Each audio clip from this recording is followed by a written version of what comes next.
नमस्कार. संतांच्या साहित्यात केवळ शब्द नसून ते आपल्या जगण्याला मिळालेले अमृत आहे. धावपळीच्या या जगात मनाला विसावा मिळावा आणि जगण्याची योग्य दिशा सापडावी यासाठी आजचा हा व्हिडिओ आपण तयार केला आहे. हा व्हिडिओ शेवटपर्यंत पहा, कारण यात दडलेला एखादा विचार कदाचित तुमचे आयुष्य बदलून टाकेल. हा प्रयत्न कसा वाटला ते नक्की सांगा. आज आपण राष्ट्रसंत तुकडोजी महाराज यांच्या एका अत्यंत सुंदर आणि चैतन्यमय अभंगाचा अर्थ समजून घेणार आहोत. जसे महादेवाने जगाच्या कल्याणासाठी विष प्राशन केले, तसेच आपणही आपल्या आयुष्यातील कडू प्रसंग, अपमान आणि संकटे पचवायला शिकले पाहिजे. जेव्हा आपण संकट समयी डगमगून न जाता धीर धरतो, तेव्हा आपल्यात एक वेगळीच सकारात्मक ऊर्जा निर्माण होते. हा अभंग माणसाला अत्यंत कठीण परिस्थितीतही आशावादी राहायला शिकवतो. जर श्रद्धा खरी असेल तर उपमन्यू बाळासारखा दुधाचा सागर नक्कीच मिळतो, म्हणजेच आपल्या प्रामाणिक प्रयत्नांना यश नक्कीच मिळते. हा विश्वास हा अभंग आपल्या मनात निर्माण करतो. महादेवाच्या दरबारात जसे ऋषीमुनी आणि देव आहेत, तसेच भूत आणि पिशाच्च देखील आहेत. याचा अर्थ आपण समाजातल्या प्रत्येक माणसाला, मग तो गरीब असो वा श्रीमंत, चांगला असो वा वाईट, प्रत्येकाला आदराने आणि प्रेमाने जवळ केले पाहिजे. कोणाचाही तिरस्कार करू नये. दुसऱ्यांच्या आनंदासाठी आणि जगाच्या कल्याणासाठी स्वतःचे सुख त्यागण्याची वृत्ती आपल्यामध्ये असली पाहिजे. संकट कितीही मोठे असले तरी त्यातून मार्ग निघतोच. फक्त आपले मन आणि आपली भक्ती निष्कपट असायला हवी. तर मित्रांनो, राष्ट्रसंत तुकडोजी महाराजांचा हा विचार आजच आपल्या जीवनात अंगीकारूया आणि जाणून घेऊया या अभंगाचा भावार्थ, विश्लेषण, सामाजिक संदेश व नैतिक धडा वास्तविक जीवनातील उदाहरणासह. पहिला चरण. भाललोचनारे गड्या भेटी देई आज, उद्धरिली महानंदा कृपेने सहज. भावार्थ आणि विश्लेषण. राष्ट्रसंत तुकडोजी महाराज आपल्या मनातील तीव्र आर्तता आणि भक्ती प्रकट करताना महादेवाला भाललोचना, म्हणजे ज्याच्या कपाळावर तिसरा डोळा आहे, असा देव म्हणून हाक मारत आहेत. महाराज देवाला अगदी हक्काने, प्रेमाने गड्या म्हणत आहेत. भक्ताचे आणि देवाचे नाते किती जवळचे असावे याचे हे उत्तम उदाहरण आहे. ते म्हणतात, हे शंकरा, आज मला तुझी गळाभेट हवी आहे. मला तुझे दर्शन हवे आहे. तुझी कृपा किती अगाध आहे याचे स्मरण करून देताना महाराज म्हणतात की तू महानंदा नावाच्या गणिकेचा, जिने केवळ तुझ्या नामाचा आश्रय घेतला, तिचा उद्धार अतिशय सहजपणे केलास. जर तू एका पापी जीवाला एवढ्या सहजपणे तारू शकतोस, तर मला तुझी भेट मिळायला उशीर का?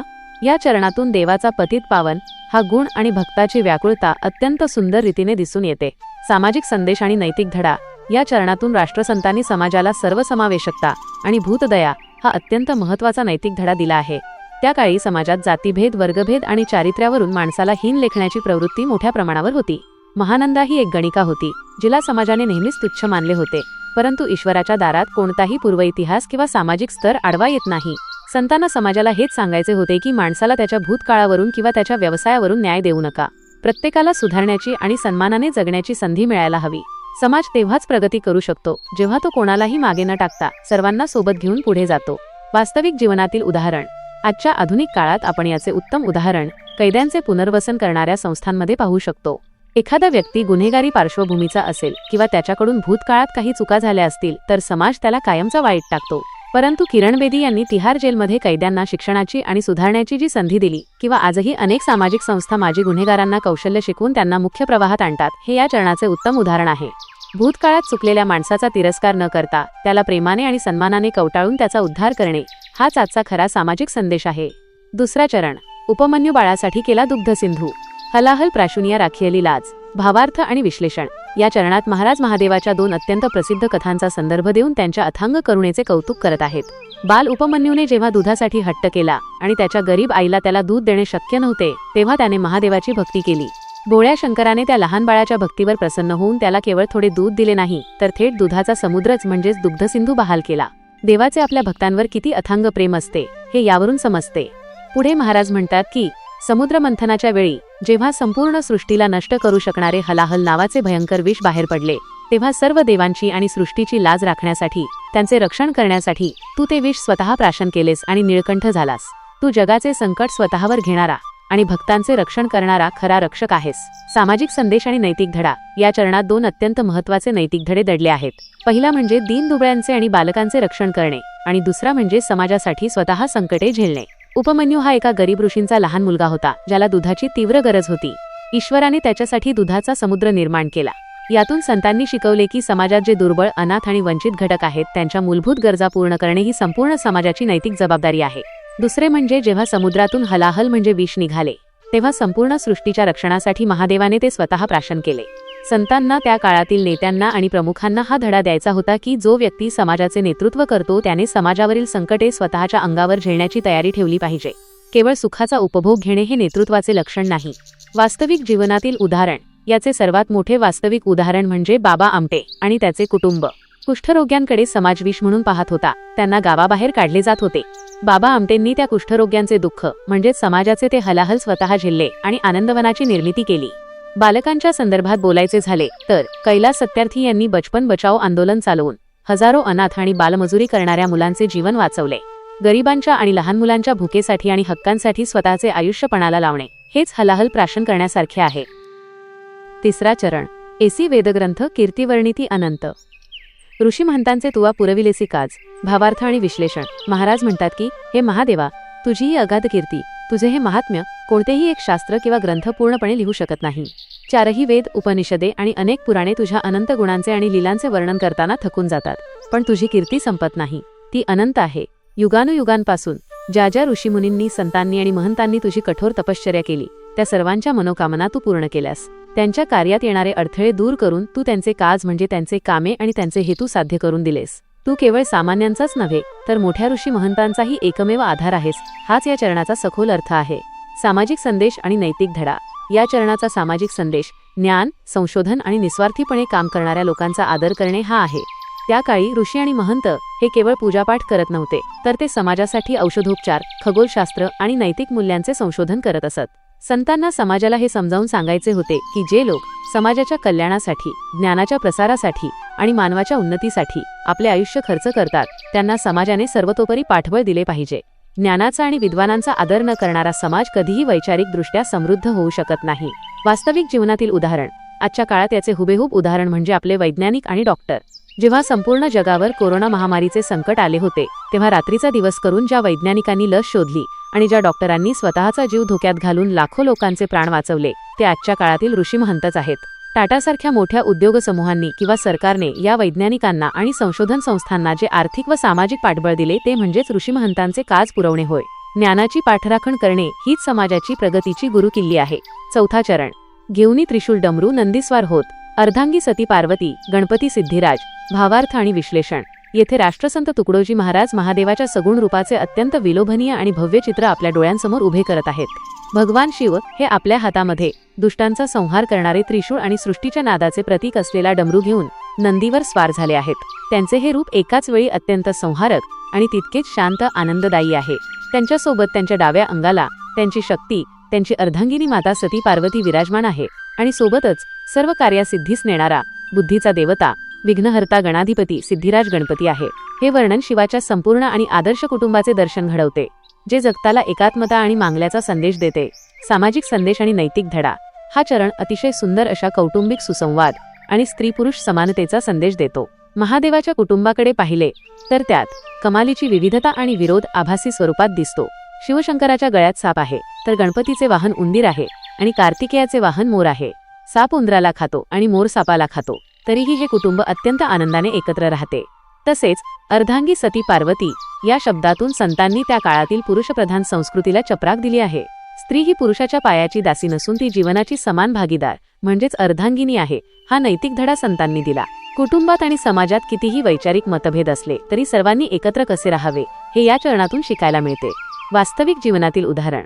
आज आपल्या आजूबाजूला असणारी भारतीय संयुक्त कुटुंब पद्धती किंवा विविधतेने नटलेला आपला भारत देश याचे उत्तम उदाहरण आहे. आपल्या देशात वेगवेगळ्या जाती, धर्म, भाषा आणि विचारसरणीचे लोक एकत्र राहतात. जसे शिवाच्या कुटुंबात विरोध असूनही ऐक्य आहे, तसेच आपल्या समाजातही वैचारिक भिन्नता असली तरी देशाच्या प्रगतीसाठी आपण सर्वजण एकत्र येतो. तसेच आज ज्या कौटुंबिक व्यवसायांमध्ये किंवा शेतीमध्ये पती आणि पत्नी दोघेही खांद्याला खांदा लावून काम करतात आणि घराचा गाडा चालवतात, तिथे या स्त्री-पुरुष समानतेच्या संदेशाचे जिवंत रूप पाहायला मिळते. पाचवा चरण. भूत डाकिणी पिशाच घेऊनी सहित. तुकड्या म्हणे कैलासी, उभारीला ध्वज. भावार्थ आणि विश्लेषण. अभंगाच्या या शेवटच्या चरणात तुकडोजी महाराज महादेवाच्या भूतनाथ या रूपाचे अतिशय मार्मिक वर्णन करतात. या जगात ज्यांना समाजाने हिणवले, जे अपवित्र मानले गेले, जसे की भूत, डाकिणी, पिशाच, त्या सर्वांना महादेवाने दूर लोटले नाही तर आपलेसे केले. शिव हा असा देव आहे जो चांगल्या वाईट, पवित्र अपवित्र या सर्वांना समान मानून आपल्या गणात सामावून घेतो. महाराज म्हणतात की अशा या सर्वांना सोबत घेऊन आपल्या संपूर्ण परिवारासहित तू कैलास पर्वतावर आपल्या भक्तीचा, विजयाचा आणि कल्याणाचा ध्वज म्हणजेच गुढी उभारली आहेस. तुकड्या म्हणे म्हणजेच राष्ट्रसंत तुकडोजी महाराज शेवटी नतमस्तक होऊन सांगतात की अशा या पतित पावन, सर्वसमावेशक आणि परमकृपाळू महादेवाच्या चरणी शरण जाण्यातच मानवाचे खरे कल्याण आहे. सामाजिक संदेश आणि नैतिक धडा. या अंतिम चरणात राष्ट्रसंत तुकडोजी महाराजांनी अत्यंत क्रांतिकारी सामाजिक संदेश दिला आहे, वो म्हणजे उपेक्षित, वंचित आणि समाजाच्या मुख्य प्रवाहातून फेकल्या गेलेल्या लोकांचे संघटन करणे. भूत, डाकिणी, पिशाच हे शब्द प्रतिकात्मक आहेत. याचा अर्थ असा की ज्या लोकांना समाजाने कुरूप, अपवित्र, हिणकस किंवा अस्पृश्य मानून दूर फेकले होते, अशा सर्वांना महादेवाने आपल्या गणात सामील करून घेतले. संतांना त्या काळी हेच ठणकावून सांगायचे होते की कोणताही माणूस जन्माने किंवा रूपाने अपवित्र नसतो. जोपर्यंत आपण समाजातील शेवटच्या, शोषित आणि दुर्लक्षित माणसाला सोबत घेत नाही, तोपर्यंत आपण कैलासावर म्हणजेच यशाच्या शिखरावर आपला ध्वज म्हणजेच विजय पताका फडकवू शकत नाही. खऱ्या विकासाची सुरुवात ही समाजाच्या तळागाळातील माणसापासून झाली पाहिजे. वास्तविक जीवनातील उदाहरण. या नैतिक धड्याचे सर्वात जिवंत आणि अजरामर उदाहरण म्हणजे छत्रपती शिवाजी महाराज आणि डॉक्टर बाबासाहेब आंबेडकर. छत्रपती शिवाजी महाराजांनी त्या काळी समाजातील उपेक्षित असणाऱ्या मावळ्यांना, रामोशांना, धनगरांना आणि कोळ्यांना एकत्र केले, ज्यांना कोणीही मोठे राजे मानत नव्हते. या सर्व सामान्य माणसांना सोबत घेऊन त्यांनी स्वराज्य स्थापन केले म्हणजेच विजयाचा ध्वज उभारला. तसेच डॉक्टर बाबासाहेब आंबेडकरांनी समाजातील सर्वात शेवटच्या, अस्पृश्य आणि शिक्षणापासून वंचित राहिलेल्या बांधवांना संघटित केले, त्यांना शिक्षणाचा अधिकार दिला आणि देशाच्या संविधानाद्वारे त्यांना सन्मानाचे स्थान मिळवून दिले. आजच्या काळात ज्या स्वयंसेवी संस्था तृतीयपंथीयांना, कुष्ठरोग्यांना किंवा अनाथ मुलांना सोबत घेऊन त्यांना समाजात मानाचे स्थान मिळवून देतात, त्या खऱ्या अर्थाने या चरणाचा सामाजिक संदेश जगत आहेत. आजच्या म्हणजे सध्याच्या काळातील नवीन पिढीसाठी अभंगाचा संदेश त्यांच्या आधुनिक भाषेत. हॅलो मित्रांनो, जेव्हा आपण शिव हा शब्द ऐकतो तेव्हा आपल्या डोळ्यांसमोर काय येतं? गळ्यात साप, अंगाला भस्म लावलेला, हिमालयात बसलेला एक देव, बरोबर? आणि अभंग म्हटलं की आपल्याला वाटतं, अरे हे आपल्या आजी आजोबांसाठी आहे, आपल्या धावपळीच्या लाईफमध्ये याचा काय संबंध? पण थांब, राष्ट्रसंत तुकडोजी महाराजांचा हा अभंग म्हणजे खरं तर एक मेंटॅलिटी गाईड आहे, जो आजच्या बर्नआउट, अँझायटी आणि पिअर प्रेशरच्या काळात आपल्याला कूल आणि स्ट्रॉंग कसं राहायचं हे शिकवतो. सोप्या भाषेत सांगायचं तर शिव हा दुसरा तिसरा कोणी नसून तुमच्या आत लपलेली अल्टिमेट हाय वाइब एनर्जी आहे. या गाण्यातील, अभंगातील प्रत्येक लाईन तुमच्या आजच्या आयुष्याशी कशी कनेक्ट होते ते बघा. आपण इंस्टाग्रामवर फिल्टर वापरतो ना? भाललोचन म्हणजे आपल्या आत असलेला थर्ड आय फिल्टर. आजची पिढी सोशल मीडियावर इतरांचे परफेक्ट आयुष्य पाहून स्वतःला कमी लेखते.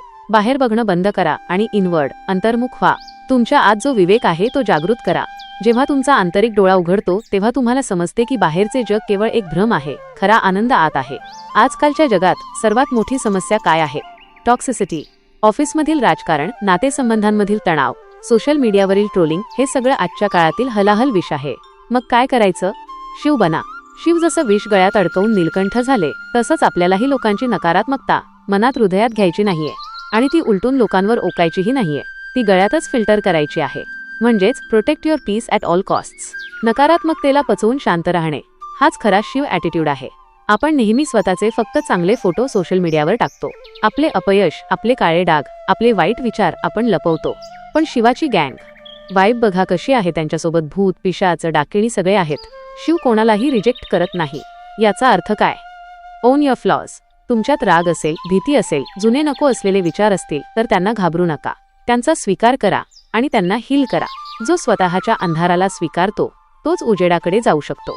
नंदी म्हणजे एक अतिशय बलवान आणि बेफाम प्राणी. आपले मनही अगदी तसंच आहे, एका रीलवरून दुसऱ्या रीलवर, एका विचारावरून दुसऱ्या विचारावर धावणारं. या मनावर नियंत्रण मिळवणे म्हणजेच नंदीस्वार होणे. जो आपल्या मनाचा ड्रायव्हर बनतो त्याला जग जिंकता येते. आपल्याला वाटतं कॅरियर सेट झालं, गाडी बंगला आला की आपण टॉपवर पोहोचलो. पण महाराज म्हणतात खरी पीक तुमच्या डोक्यात, सहस्रार चक्रात आहे, ज्याला आपण सेल्फ रिअलायझेशन किंवा मानसिक शांतता म्हणतो. जेव्हा तुम्ही स्वतःवर विजय मिळवता तेव्हा तुमच्या आत कैलास तयार होतो आणि तिथे तुमच्या आनंदाचा ध्वज फडकत राहतो, मग बाहेर कितीही वादळ असो. मित्रांनो, हा अभंग फक्त टाळ्या वाजवून म्हणण्यासाठी नाहीये. हा एक एक्सपेरिमेंट आहे. जेव्हा जेव्हा तुम्हाला ताण येईल, जेव्हा लाईफ आउट ऑफ कंट्रोल वाटेल, तेव्हा 5 मिनिटे डोळे बंद करा, श्वासावर लक्ष केंद्रित करा आणि स्वतःमधील त्या शिवाला हाक मारा. हा अभंग म्हणजे स्वतःला अपग्रेड करण्याची, मानसिकदृष्ट्या अनस्टॉपेबल बनण्याची गुरुकिल्ली आहे. चला तर मग स्वतःमधील त्या भाललोचनाचा शोध घेऊया. तुझ्यासाठी आजची कृती. आज दिवसभरात तुमच्या संपर्कात येणाऱ्या अशा किमान एका व्यक्तीची निवड करा, ज्याला इतर लोक नाकारतात, कमी लेखतात किंवा चिडवतात. तो तुमचा लहान कर्मचारी असू शकतो, सफाई कामगार असू शकतो किंवा एखादा मित्र असू शकतो. आज महादेवाचा गुण अंगी बाणवून त्या व्यक्तीशी अत्यंत आदराने आणि आपुलकीने बोला, त्याला मदतीचा हात द्या. जगाच्या नजरेत जे भूत पिशाच आहेत त्यांना आज आपल्या प्रेमाच्या गणात सामील करा. धन्यवाद. हा अभंग आपल्याला शिकवतो की ईश्वर किंवा एक चांगला नेता माणूस तोच आहे, जो संकटाच्या वेळी जगाचे विष स्वतः पचवतो, मागणाऱ्याला अपेक्षेपेक्षा जास्त देतो आणि ज्यांना समाजाने बहिष्कृत केले आहे, डाकिणी पिशाच, त्यांनाही आदराने छातीशी लावतो. हीच खरी भक्ती आणि हेच खरे श्रेष्ठत्व आहे. जेव्हा मार्ग हरवल्यासारखं वाटतं तेव्हा संतांचे विचारच आपल्याला प्रकाशाकडे नेतात. भावार्थ संतवाणीच्या माध्यमातून आपण हाच प्रकाशाचा प्रवास एकत्र करणार आहोत. तुमचा पाठिंबा आम्हाला नवीन ऊर्जा देतो. कमेंटमध्ये रामकृष्ण हरी लिहायला विसरू नका आणि पुढच्या भागात कोणत्या विषयावर चर्चा करायची ते नक्की सुचवा. पुंडलिक वरदा हरी विठ्ठल. श्री ज्ञानदेव तुकाराम पंढरीनाथ महाराज की जय.